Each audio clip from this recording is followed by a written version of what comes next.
Sir Reen Schwarzer has arrived. Very good. See him in.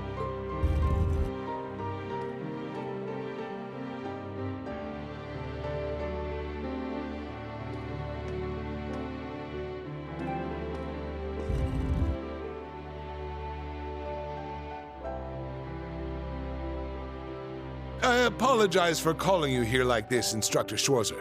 No, it's an honor to have an audience with the Emperor.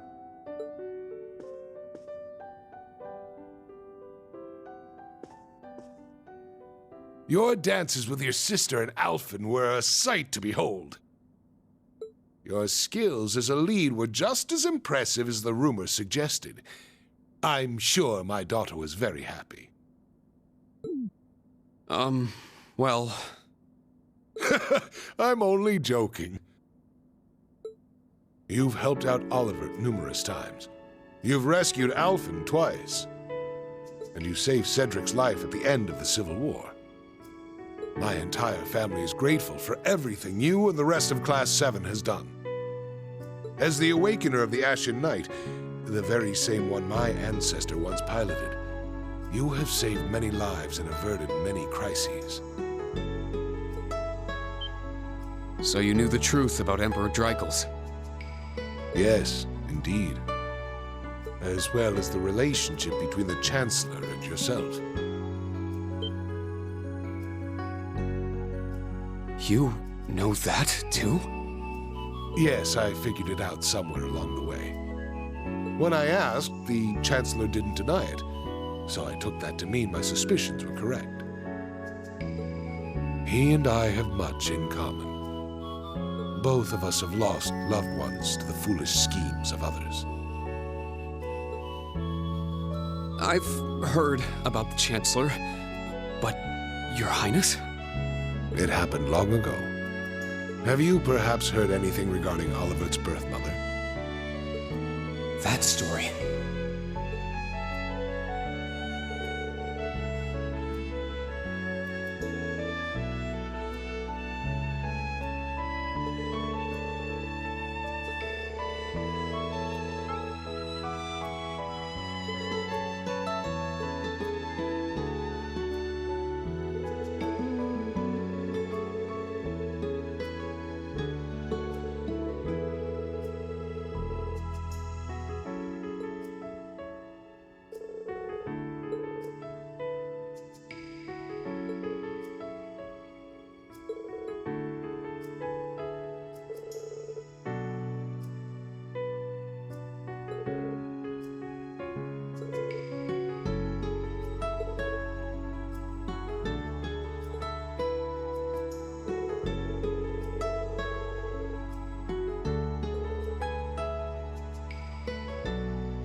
I had no idea. But are you sure it's all right to tell me all this? It's no great secret. Most of the larger noble families already know. But my point is this. Both the Chancellor and I lost loved ones. But our sons yet live. Certainly a unique point of commonality, wouldn't you say? That's true. Is that why you appointed him as Imperial Chancellor?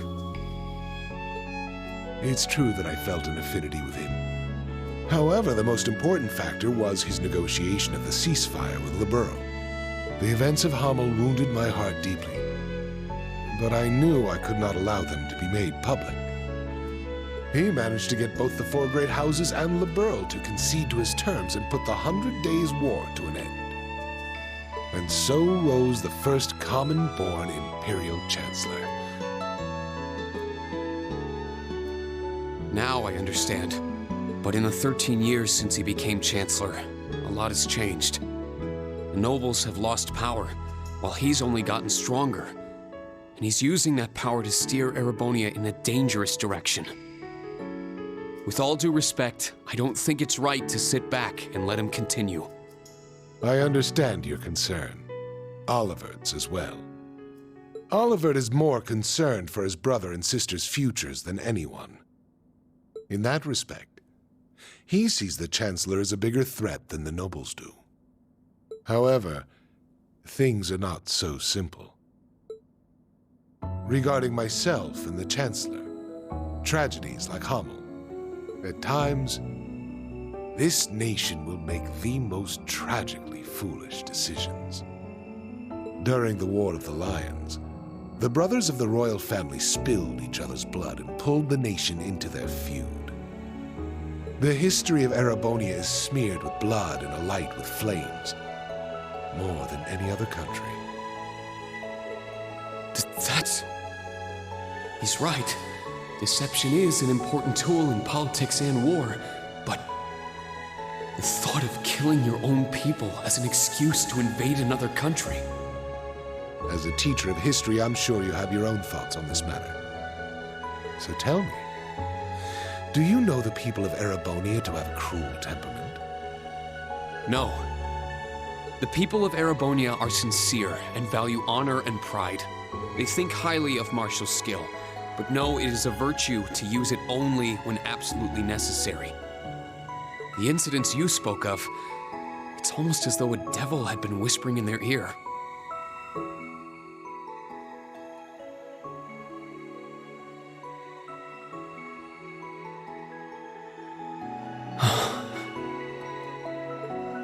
Precisely. There is something in Erebonia. Something which bends people's minds and steers them toward chaos. Perhaps it could be called a curse. One that has been with us since the founding of this nation. If you've read the Black Records, you may have some idea what I speak of. The Black Records? It would seem the Church is seeking them out, but the original writings are in the Imperial family's possession. Only those who succeed the throne are permitted to read them. They are records of the truth of this nation's history, and a prophecy of its future. An inevitable future, no doubt. I'm certain any attempts to avoid it will only cause things to become further warped and twisted. That is one of the reasons I am not putting a stop to the Chancellor's actions.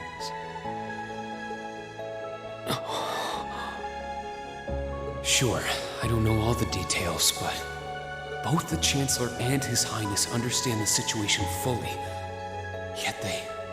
And so, I plan to not avert my eyes and watch to the end. Huh? As the ruler of Erebonia, the empire mired in darkness and founded under a curse, I shall watch my sons, the Crimson Wings, the new light of the nobility, and Class 7, both old and new, to see if any of them can overcome the iron will of the Chancellor and light the way to a new path for this nation. I promise to give everything I have to find this new path.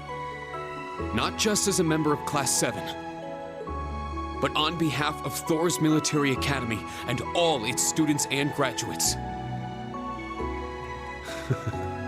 You're aware that would include both myself and the Chancellor, yes? But all the same, well said.